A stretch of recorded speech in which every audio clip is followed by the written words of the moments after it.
Salut à toutes et à tous, j'espère que vous vous portez bien la famille, les Hay, j'espère que vous allez tous bien. On est là pour parler de l'épisode 2 de Tokyo Ghoul Re. L'épisode 2 qui était bizarre mais tellement bon, cette fin magique qui m'a fait frissonner un peu, cette fin super kiffante. Mais durant tout l'épisode, j'étais encore perplexe. Il me laisse un sentiment étrange cet épisode, comme un peu cette saison. Cette saison où il y a tellement de questions et on commence petit à petit à avoir des réponses. Dès le début de l'épisode, on a un affrontement Sasaki, qui est bien Kaneki Ken, versus le serpent.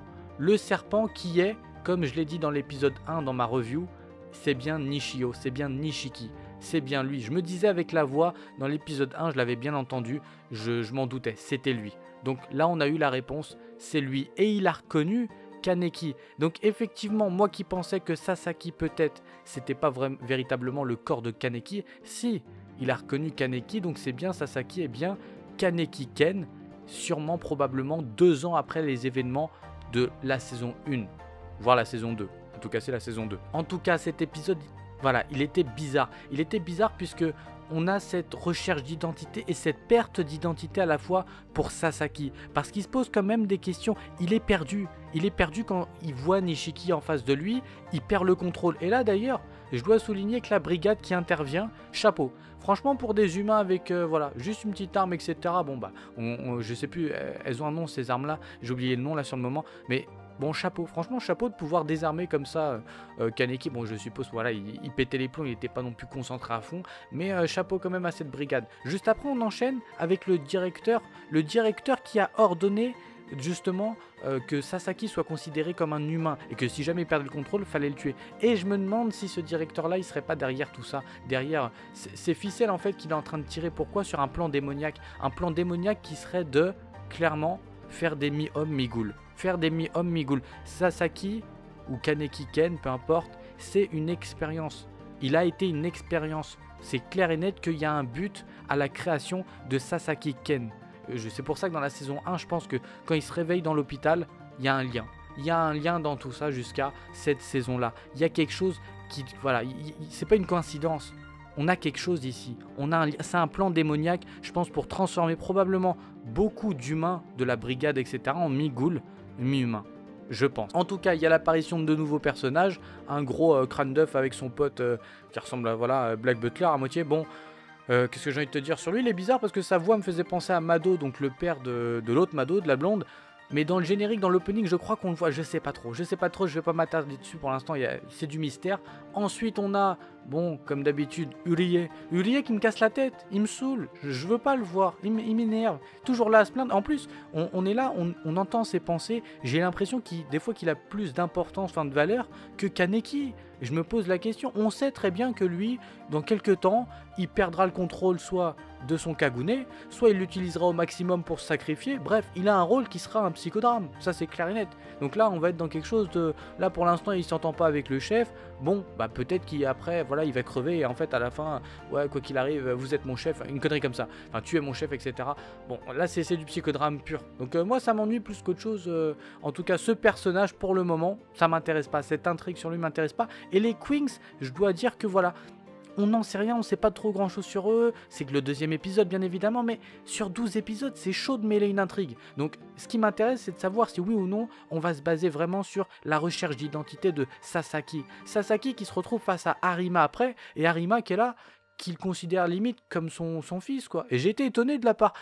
Arima, il dégage pas un peu quand même ce perso super sensible, tu vois, qui va te dire père et fils, viens, je te lance la balle, tu vas l'attraper. Non, enfin clairement Arima, je le voyais beaucoup plus mystérieux, peut-être en tant que sensei, mais un sensei mystérieux quoi, qui apprendrait à la dure à son élève. Comme effectivement là ils sont en train de se battre, il lui apprend un peu à la dure, mais j'ai trouvé qu'il y avait une émotion chez lui qui collait pas, en tout cas, mais c'est bien d'amener ça comme ça, on découvre aussi un personnage, c'est intéressant. Et Arima, c'est clair et net qu'on a envie de le découvrir. Ils ont eu une discussion entre père et fils, entre guillemets, on voit bien qu'il a recueilli Sasaki, mais Sasaki dit que voilà, il a plus de souvenirs sur la vingtaine d'années, et on peut supposer que ça fait 2 ans qu'il s'est passé on sait pas ce qui s'est passé justement, donc ça fait véritablement 2 ans qu'il a disparu, que Toka ne l'a pas revu. Donc Arima l'a considéré assez rapidement comme son fils, j'ai envie de te dire. Il l'a retrouvé assez rapidement. Mais on ne sait pas pourquoi il a perdu la mémoire. Et je pense que le directeur que je vous ai cité, Washu, je crois, il est derrière tout ça, il doit y avoir quelque chose. Ensuite, on voit l'apparition d'un nouveau personnage, Hayato, le lapin qui est normalement Toka. C'était censé être le lapin blanc, on peut supposer qu'Hayato c'est le lapin noir. Bon, pour l'instant il n'y a pas grand chose à dire à part qu'il a rejoint Aogiri. On sait que Nishio est chez apparemment Aogiri aussi, il porte le même masque. On peut supposer que peut-être Toka, peut-être Inami aussi, on ne sait pas. Bon, jusqu'à présent on n'a pas beaucoup d'infos en tout cas. Mais ce qui est intéressant c'est cette fin. C'est cette fin, quand ils sont dans la rue, quand Sasaki est dans la rue et qu'il commence à flairer, j'ai tilté direct. J'ai tilté direct parce que là je savais, le café, c'était obligé, tout le monde le sait, on pouvait le prévoir, mais c'était super bien réalisé, j'ai adoré. Il rentre dans le café, là c'est beau, là on sent qu'il va se passer quelque chose et oh putain Toka, il la voit. Et là c'est kiffant, Et je me pose la question, est-ce qu'elle l'a reconnu ou pas? Bah je pense que oui, si Nishio a pu reconnaître Kaneki, c'est quand même aussi grâce à son Kagune, c'est grâce à ça. Donc je me dis que Toka l'a peut-être pas reconnu, mais d'un autre côté il dit qu'elle me regarde avec cet air gêné et ce regard triste.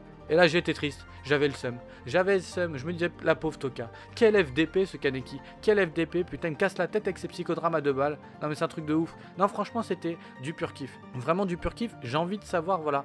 Est-ce que la relation entre Toka et Kaneki va évoluer? Est-ce que Kaneki va-t-il retrouver un peu aussi son identité? Parce que là, moi si on commence à me baser toute une histoire sur les Queens et ses nouveaux amis, etc., je m'en bats un peu les couilles. Sérieusement, je m'en bats les couilles. Il dit, ah, j'ai une nouvelle famille. Mais t'as une nouvelle famille de quoi? On s'en fout de cette famille-là. Il faut que tu retournes auprès de Toka et compagnie.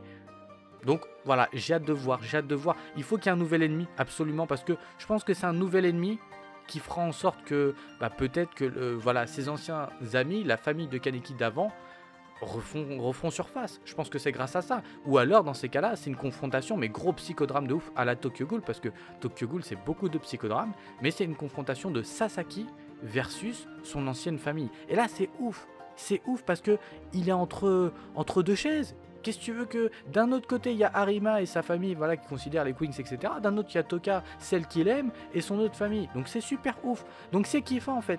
Durant tout l'épisode, je me posais la question de me dire, on va aller où? Et là, sur cette fin, en tout cas, ils l'ont finement bien amené. Ils ont réussi à changer mon avis directement en me disant, là, j'ai kiffé. Là, j'ai kiffé et j'ai hâte de mater l'épisode 3 de Tokyo Ghoul Re. Donc, en tout cas, j'espère que pour vous, ça sera le cas. J'espère que vous avez vraiment kiffé cet épisode et que comme moi vous voulez voir Toka avec Kaneki, c'est tout, j'ai hâte. Un bon psychodrame, un psychodrame de love, c'est tout. Dans un anime c'est ça qui mérite. Un bon psychodrame de love, ça c'est bien. Donc j'ai vraiment envie de voir ça. Toka, Kaneki, j'ai hâte d'être à l'épisode 3, savoir si oui ou non elle l'a reconnu. J'espère qu'elle l'a reconnu, j'espère vraiment. Sur ce les amis, je vous retrouve pour l'épisode 3 de Tokyo Ghoul Re. Ciao. Wiggle, wiggle, wiggle.